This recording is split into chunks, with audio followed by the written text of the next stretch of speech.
You're listening to the Kilcullen Diary Podcasts, stories in sound from a village grown bigger.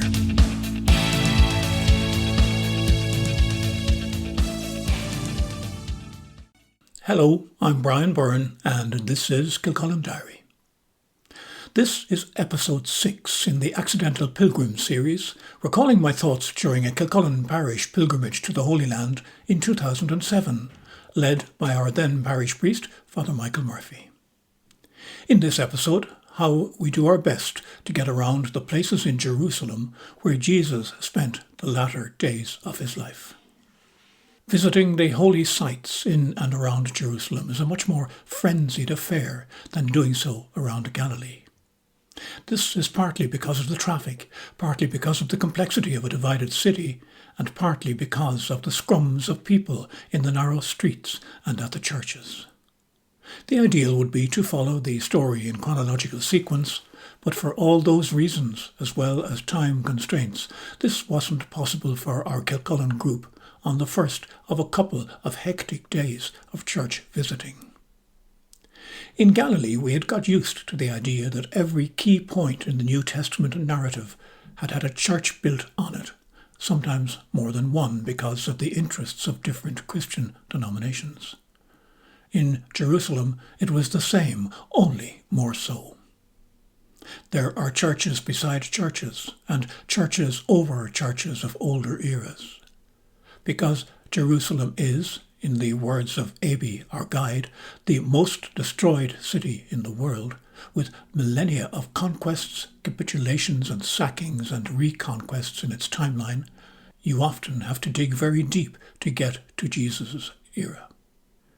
Thus, most are modern church buildings, erected since the early part of the 20th century. Before them, there were those built in the times of the Crusades, around the 12th century. Inside and under these you'll find the remains of churches built around 400 years after Christ, when the Romans had converted to Christianity. Finally, in many cases there are grottos and caverns with reputed connections to the holy stories. It's a bit like opening those painted Russian wooden dolls where you keep finding smaller ones inside. In a way, we began at the finish, at the Basilica of the Dormition on Mount Zion, just outside the bullet-pockmarked Zion gate into the old city. This magnificent church was built by the Benedictines before World War I and recalls how, according to the New Testament, Mary, the mother of Jesus, was assumed into heaven following her death. The Eastern Church calls this the Dormition, and the crypt in the bottom has a wooden effigy of Mary asleep under a canopy which features other women from the Old Testament. Around the crypt are altars donated by 6 different countries, each in a style reflecting their own cultures, and the mosaics used are all magnificent in their different ways. After a time for thought here, we all then went around the corner to the location of the upper room where the Last Supper is believed to have taken place. The building of which it is a part was a caravan inn where those travelling the trade routes from the east stayed when they arrived too late to enter the city of Jerusalem itself and needed a secure refuge. The room itself is actually from the 12th century, rebuilt by the Crusaders. A group of vocal Christians from America led a loud prayer meeting in the medieval hall while we were there. Below the courtyard is said to be the burial place of King David, who lived 1,000 years before Christ. This place was where the first Pentecost took place, Father Michael Murphy told the Kilcullen pilgrims during a short break for reflection in the courtyard. It's also the location of the greatest confluence of worship between the Jews and the Christians.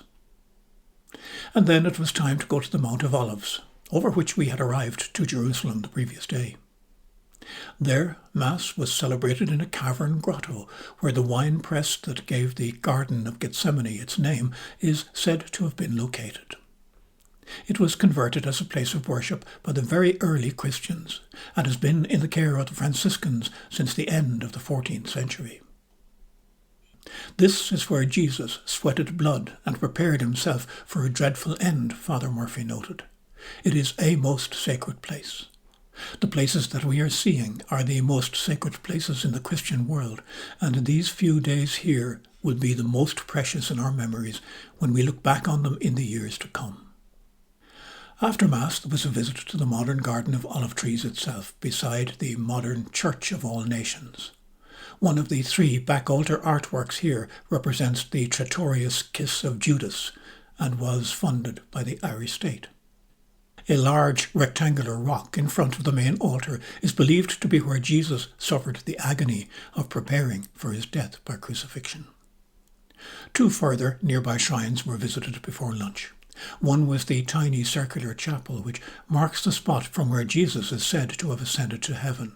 There's a rock outcropping inside with what is said to be an impression similar to that of a footprint. The place is owned today by the Muslims, who also believe in the Ascension.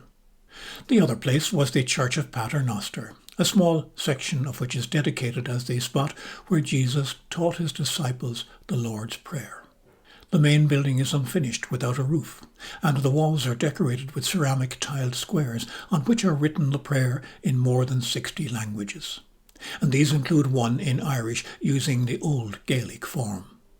Our group read it aloud to mark being there. After lunch, it was back to Mount Zion and the house of Caiaphas, where Jesus is reported to have been imprisoned after his arrest. Below the modern Augustinian church are Byzantine church remains, as well as stables and a water cistern cut into the rock which had been converted into dungeons. In a section known as the Pit, Father Murphy led the group in a reading of the psalm with the apt lines, "Your furies have encompassed me, your terrors cut me off, darkness is my only friend." We then climbed back up the hill on ancient steps by which Jesus might have walked to the point where the cock crowed following the 3rd denial by Peter of knowing Jesus. We subsequently entered the old city via the Sheep's Gate, near where the only complete Crusader church still stands, under the care of the White Fathers. It's known for its superb acoustics, and the group sang Star of the Sea to make a Kilcullen vocal imprint, however fleeting. Beside the church are the excavations of pools from Roman times, believed to be where Jesus met and cured the man who'd been paralysed for almost 4 decades. And finally, it was the time to follow the footsteps of Jesus on the Via Dolorosa, the way of the cross. Because of time constraints, it wasn't possible to actually do the stations properly, a mission that was deferred to the day before the group were to leave for home. These stations are marked by small discs on the walls of the buildings along the street, and the way goes through the shops and businesses of today, which probably only differ in what goods they have for sale from the activities of 2,000 years ago. The journey ended at the Church of the Holy Sepulchre, which holds within it both Golgotha, the place of the skulls where Jesus and the thieves were crucified, and the tomb of Jesus itself.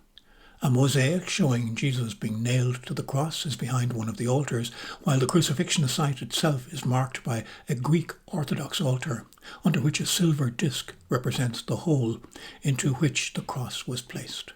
Underneath it is the Chapel of Adam, showing part of a fissure said to have occurred during the earthquake which happened as Christ died. According to legend, the crack went all the way down to the burial place of Adam, an event which symbolizes the forgiveness of mankind's sins by Jesus. The tomb itself, provided by Joseph of Arimathea, is encased in a timber structure within the church, and again time was against the Kilcullen group, and we deferred our chance to enter the tomb until another day. I'm Brian Byrne, this is Kilcullen Diary, and my continuing reflection on a trip to the Holy Land back in 2007. Thanks for listening.